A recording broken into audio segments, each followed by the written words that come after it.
Hey, welcome back. It's Coach O'Connor. And today I'm talking more about catching and how you can improve your scores at tryouts as a catcher. So I covered in previous videos the mental stuff, the stances, receiving, framing, and blocking. So if you haven't seen those, go back, check them all out. I try to do these videos in order of what makes sense to me anyway. Because the catcher's number one job is to catch the ball. Their second job is to block a bad pitch. And then their third job is to play defense and get runners out. So today I'm going to talk to you about throwing the ball as a catcher and some ways that you can improve your throwing skills. So first I want to talk to you quick about throwing the ball back to the catcher or the pitcher. So all too often I see catchers get lazy and they make bad throws to the pitcher. And it gets past the pitcher, and hopefully the shortstop and second baseman are paying attention and they're pinching in on every pitch like they're supposed to be. But even if they are, that could still cause problems and could give up a run. And if they're not paying attention, it could cause a lot more problems. So there's no reason, no excuse that you as a catcher can't throw the ball back to the pitcher. For older kids, it's 43 feet. Then 40 feet, and then 35 feet for the younger kids. You should be able to make that throw perfectly 1,000 times in a row. The only thing that's going to stop you from doing that is being lazy or being rushed. So there's no hurry to get the ball back to the pitcher. So when I see kids get in trouble doing that, it's because they're either sitting back on their butt or they're still on their knees and they try to throw it and they're just not giving any effort and it's a bad throw. And that's one of the things you're going to be scored on in tryouts is how can you throw the ball? Can you get it back to the pitcher? And can you throw the ball to one of the bases? So don't be lazy throwing the ball back to the pitcher. I always recommend stand up, take a look at her, and throw it back to her.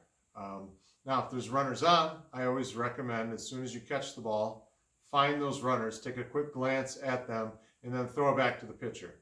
And you might not have runners on base in tryouts if it's just a pitcher throwing to you. But base runners and base coaches look for patterns and rhythms between the catcher and the pitcher, and they'll use that opportunity to steal, especially stealing home, something I love to do all the time. So don't get caught sleeping, especially if there's a runner on third. Catch the ball, make sure they're going back to their base, and then throw it back to the pitcher. But stand up and make a good throw so it gets to her.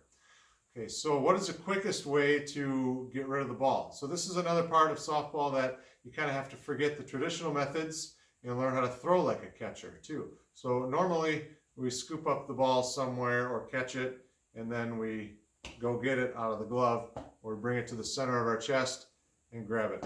So when you're a catcher, the quickest way to get the ball into your hand is to go from here to here. Bring your glove to your throwing ear is what I tell people. So you can practice that by just stick your hand up here, catch the ball or pretend you're catching the ball and bring it up here and just put it in your hand. It's a lot faster than catching, reaching down, and then having to pull back and throw. So catch, bring it to your ear. You can do it with or without a glove, with or without a friend. Just get used to doing this. I always tell catchers too, when you're warming up and playing catch before practice, practice doing that. Practice catching like a catcher. Catching with one hand. Forgetting about the two-hand squeeze for a minute. Catch with one hand, bring it to your throwing ear as fast as you can. That's going to improve your times of your throws.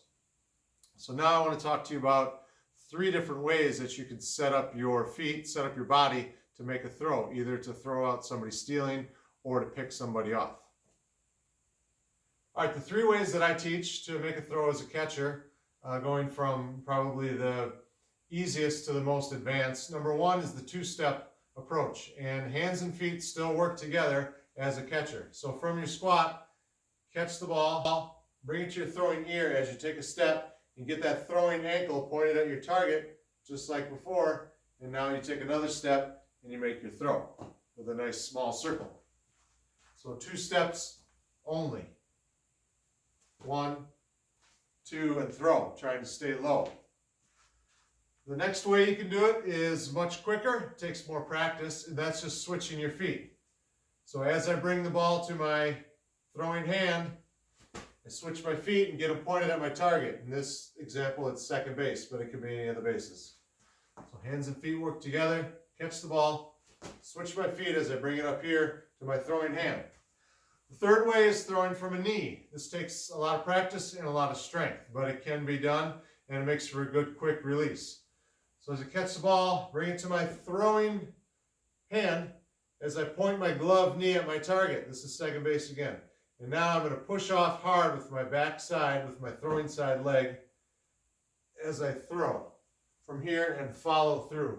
It's really important to follow through. If you do this right, you're going to slide forward a few inches in the dirt. So one more time, catch the ball, drop my knee pointed at my target as I grab the ball, and then I push off with my back side, throw, and follow through. So that's a couple of quick and easy ways that if you practice, you can get better at. And if you can pull those three off in tryouts, I guarantee you will impress the coaches and you're going to score better. So let me know if there's anything else that you guys want to see as far as catching goes. Otherwise, my next set of series videos, we're going to move on and cover some pitching stuff. So keep your eyes out for those videos.